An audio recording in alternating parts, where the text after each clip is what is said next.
सब बढ़िया होंगे। तो जेईई एडवांस 2010 चैप्टर का नाम आयनिक इक्विलिब्रियम। क्वेश्चन बड़ा प्यारा है, सोल्ट के बेस पे क्वेश्चन है, बिल्कुल बेसिक क्वेश्चन है। आइए बात कर लेते हैं। क्वेश्चन बोल रहा है among the following the total number of compounds whose aqueous solution turns red litmus paper blue. अब आपको पता है रेड लिटमस पेपर ब्लू कौन करता है? बेसिक सॉल्यूशन होना चाहिए। कैसा सॉल्यूशन होना चाहिए ये? अगर ये कर रहा है तो कैसा सॉल्यूशन होना चाहिए? बेसिक सॉल्यूशन होना चाहिए। बेसिक सॉल्यूशन क्या करता है? रेड लिटमस को क्या कर देता है? ब्लू कर देता है। और एसिडिक सॉल्यूशन क्या करता है? ब्लू लिटमस को रेड कर देता है। ठीक है, तो हमारी ये थिंकिंग होनी चाहिए कि बेसिक सॉल्यूशन कौन बना रहा है। ठीक है ना, चलिए आइए एक एक को चेक करते हैं। जैसे KCN की अगर मैं बात करूं, आपने कैटायनिक और एनायनिक हाइड्रोलाइसिस पढ़ा होगा ना। ठीक है ना, जैसे आप बात करते हैं किसी भी सॉल्ट की, जैसे मैंने एक AB सॉल्ट लिया तो इसका ये कैटायन होता है और इसका ये एनायन होता है। ये आपको पता होना चाहिए। कैटायन आता है कहाँ से? बेस से। कैटायन कहाँ से आता है? बेस से। एनायन कहाँ से आता है? एसिड से। आराम से समझेंगे चीजों को तो बात समझ में आएगी। ठीक है, कैटायन कहाँ से आता है? बेस से। एनायन कहाँ से आता है? एसिड से। ठीक है, अगर कैटायन वाले पार्ट का हाइड्रोलाइसिस होता है तो उसको हम बोलते हैं कैटायनिक हाइड्रोलाइसिस। कौन सा हाइड्रोलाइसिस बोलते हैं बेटा? कैटायनिक। और एनायन वाले पार्ट का हाइड्रोलाइसिस होता है तो उसको कौन सा हाइड्रोलाइसिस बोलते हैं बेटा? Anionic hydrolysis. कौन सा बोलते हैं?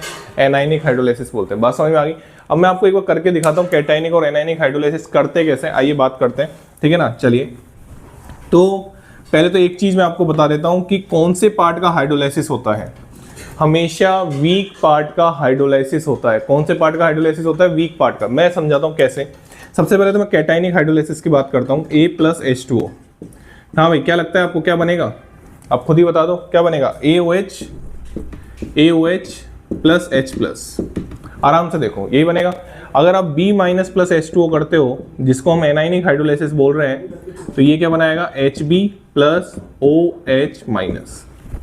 तो यहाँ पे कैटायनिक हाइड्रोलाइसिस से तो आप देख पा रहे हैं कि एसिडिक सॉल्यूशन बनेगा। एनायनिक हाइड्रोलाइसिस से आप देख पा रहे हैं कि बेसिक सॉल्यूशन बनेगा। आराम से देखो ना, OH- निकल रहा है बेसिक सॉल्यूशन, H+ निकल रहा है एसिडिक सॉल्यूशन।